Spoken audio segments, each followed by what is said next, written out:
स्वभाव है। सेम बीज बोया गया, मगर पहली भूमि पर कोई फल नहीं आया, दूसरी भूमि पर कोई फल नहीं आया, तीसरी भूमि पर कोई फल नहीं आया, चौथी भूमि पर 30 गुना, 60 गुना और 100 गुना फल आया। दिक्कत बीज की नहीं थी, दिक्कत भूमि की थी।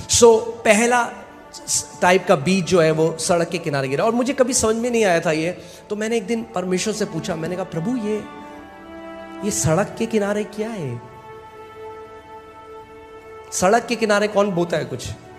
और प्रभु ने मुझसे बोला कि सड़क के किनारे तुझे क्या दिखता है? और आज भी जब मैं आ रहा था तो मैं सड़क के किनारे देख रहा था। क्या दिखता है आपको सड़क के किनारे? आपको दिखेगा कूड़ा। सुबह जो झाड़ू मारता है सड़क के किनारे, सारे गुटखे के पैकेट, दूध की थैलियां, कुरकुरे के पैकेट, सारा जो कूड़ा है वो आपको सड़क के किनारे। ये पहले तरीके के लोग वो लोग हैं जो कलीसिया तो आते हैं, मगर जब वचन प्रचार होता है तो उसको कूड़ा समझते हैं। उनको कोई मतलब नहीं है वचन क्या बताया जा रहा है। वो एक आदत की तरह, या तो वो ईसाई हैं तो संडे को चर्च जाना है इसलिए आ रहे हैं, या दोस्त ले आया तो बैठना ही है इसलिए आ गए, या कई लोगों के अलग अलग कारण होते हैं जिसके लिए वो आते हैं, मगर वो वचन के लिए नहीं आते। आप जानते हैं परमेश्वर का वचन कहता है जब यीशु ने जब ये दृष्टांत बोला तो वो रोया। इसके बाद वो रोया। वो रोता है क्योंकि आपके जीवन में बहुत कुछ करना चाहता है, मगर क्योंकि आपके हृदय का एटीट्यूड सही नहीं है, इसीलिए वो फल आपके जीवन में नहीं आता। परमेश्वर जबरदस्ती नहीं करेगा। पहले समय के लोग वो हैं जो जब वचन चल रहा है वो ध्यान नहीं दे रहे। और यही दृष्टांत जब लूका में लिखा गया तो उसने कहा कि ये वो लोग हैं जब वचन प्रचार होता है तो उन्हें समझ में नहीं आता। क्यों समझ में नहीं आता? क्योंकि वो समझना नहीं चाहते, उनका ध्यान कहीं और है। वो थाम कर नहीं रखते उसको। जानते हैं जब वचन प्रचार होगा, अगर आप सच में समझना चाहते हैं तो पवित्र आत्मा आपकी मदद करेगा उसे समझाने के। अगर आप समझना नहीं चाहते, पवित्र आत्मा जबरदस्ती नहीं करेगा आपके साथ। और ये वो लोग हैं जो वचन उनके कान में तो पड़ता है और वो बीज अंदर भी जाता है, मगर तुरंत, बोलिए तुरंत शैतान आता है और वचन जो उनमें बोया गया था वो उठा ले जाता है।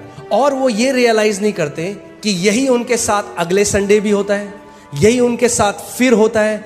ऐसा करते करते 5 साल निकल जाते हैं, 10 साल निकल जाते हैं, और वो कहते हैं प्रभु ये बंदा तो फल रहा है, मेरे जीवन में फल क्यों नहीं आ रहा? और परमेश्वर कह रहा है मूर्ख, क्योंकि तू मेरे वचन का आदर नहीं करता। आज मैं आपसे पूछना चाहता हूं, आपका एटीट्यूड क्या है परमेश्वर के वचन के लिए? देखता हूं कुछ लोग जल्दी भी आते हैं, आखिरी की सीट में बैठते हैं। मुझे समझ में नहीं आता कैसे। जब मैं कलीसिया जाता था मैं सबसे आगे बैठता था, जल्दी आकर। मुझे पता था आज प्रभु मेरे पास्टर के द्वारा मुझसे बात करेगा, और हर संडे प्रभु करता था कि वो कहता है मैं तुम्हें अपने हृदय के अनुसार चरवाहे दूंगा। ये जो पहले श्रेणी के लोग हैं, मुझे नहीं पता आप में से कितने वो आज हैं। अगर आज हैं तो आपके लिए गुड न्यूज़ है, आप अपना स्वभाव बदल सकते हो, आप एक अच्छी भूमि बन सकते हो आज ही। इसीलिए मैं ये वचन आपको बता रहा हूं कि आप अपने हृदय के स्वभाव को बदल दें परमेश्वर के वचन के लिए। आपकी जिंदगी, यस, ले हैंड बहुत जरूरी है। परमेश्वर के दास जब आपके ऊपर हाथ रखते हैं तो इंपार्टेशन आता है, मगर किसी परमेश्वर के दास के ले हैंड से आप जिंदगी भर विक्ट्री में नहीं चल सकते। अगर आपको जय में चलना है तो वचन का आदर करने वाले लोग बनना पड़ेगा। प्लीज परमेश्वर के हार्ट को समझिए, उसके हृदय को समझिए। वो आपके लिए बहुत कुछ करना चाहता है, मगर आप लिमिट कर देते हैं उसको जब आप उसके वचन का आदर नहीं करते। क्योंकि आपके जीवन में जो भी फल है, चाहे वो चंगाई हो, आप जानते हैं चंगाई एक फल है, चाहे वो चंगाई हो, चाहे वो समृद्धि हो, चाहे वो शांति में रहना हो, चाहे वो एक अच्छी शादी हो, एक अच्छी मैरिज हो, चाहे आपके जीवन में जो कुछ भी अच्छे फल है वो बीज से ही आते हैं। और ये वो लोग हैं जो हर बार वचन को जब सुनते हैं, सुनकर भी नहीं सुनते, शैतान आता है और बीज को इनके जीवन से लेकर चला जाता है। और वो सोचते हैं कि क्यों प्रभु हमारी प्रार्थना नहीं सुनता। बताइए, अगर ये लोग चर्च 30 साल आए, 40 साल आए, क्या इनके जीवन में कोई फल आएंगे? फल क्यों नहीं आएंगे? क्योंकि कभी बीज अंदर गया ही नहीं है। और क्या होता है, आप देखेंगे वचन हुआ। कितने लोग, मैं आज आपसे एक सवाल पूछता हूं, कितने लोग जब आप संडे को आते हो और वचन जब आप सुनते हो, कितने लोग आप डिस्कस करते हो उसको संडे के बाद?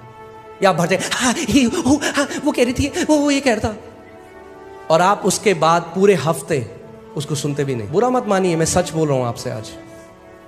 आप जीवन में कुछ ज्यादा बढ़ोतरी देखने वाले हो नहीं। परमेश्वर कहता है मैंने अपने वचन को भेजा। अभी रिसेंटली हमें एक कमेंट आया कि हम आपके चर्च में आते मगर आपकी सर्विस बहुत लंबी होती है, आप बहुत लंबा प्रचार करते हो, इसलिए हम नहीं आएंगे। मैंने बहुत अच्छा, आपके लिए नहीं है ये चर्च। जाओ 3 घंटे की पिक्चर देखो। अगर पिक्चर हॉल में बैठ के 3 घंटे की पिक्चर देख सकते हो तो 3 घंटे वचन क्यों नहीं सुन सकते? पिक्चर कुछ नहीं करेगी आपके जीवन में, ये वचन आपको पहाड़ की चोटी पर बिठा के रख देगा। ये वचन आपको उस जगह ले जाएगा जहां आप अपनी काबिलियत से नहीं जा सकते। ये वचन एक नई किडनी आपके शरीर में डाल देगा। ये वचन आपको जय में चलने की सामर्थ देगा। जो कोई उसके वचन का आदर करते हैं, परमेश्वर उनका आदर करता है और उनको महान चोटियों पर बिठाता है। और मैं चाहता हूं कि आज आप ये निर्णय लो, ये डिसीजन लो कि प्रभु कुछ भी हो जाए, मैं तेरे वचन को आदर करने वाला व्यक्ति आज से बनने वाला हूं। शैतान क्यों तुरंत आया? वो क्यों नहीं आलस करता? कोई बात नहीं, 3 महीने बाद चल जाएंगे। क्योंकि बीज अगर अंदर चला गया तो उसके अंदर अंकुर आने लग जाएंगे और बहुत जल्दी वो बढ़ने लग जाएगा और उसके अंदर फल आने लग जाएंगे। हम सबको एक पीढ़ी बनना है आज। आप जानते हैं मसीहत जिस जगह जा रही है ना, हम लोग वर्डलेस क्रिश्चियनिटी की तरफ जा रहे हैं, जहां मसीह का वचन नहीं है। फसाद बहुत ज्यादा है और बहुत सारी चीजें हैं, मगर